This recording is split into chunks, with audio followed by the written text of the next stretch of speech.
Ngayon, yung paglalagay po ng ubi flavor, kung maganda na po sa inyong mata at okay na po yung ganda ng kulay, okay na po yun. Ayan.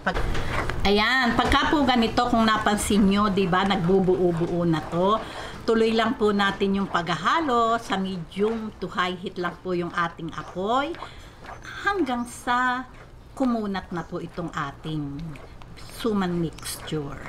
Okay.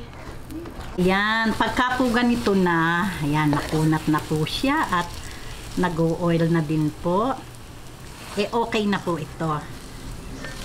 Ayan, di ba? Mahirap na ding haluin. Patayin na po natin ang apoy at medyo lang po palalamigin natin. Pag kaya na nating balutin, atin na pong babalutin to.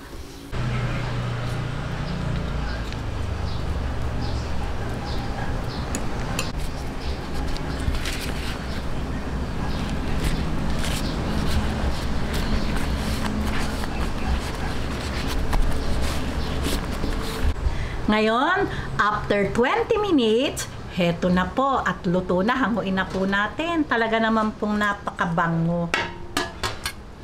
Ayan.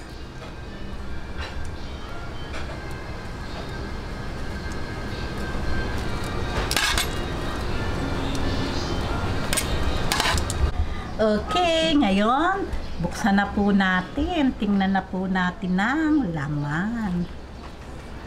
Oh, nakita nyo naman. Talaga namang napakakunat.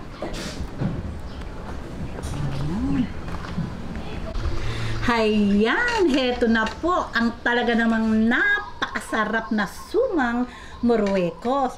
O di po ba, napakasarap na merienda.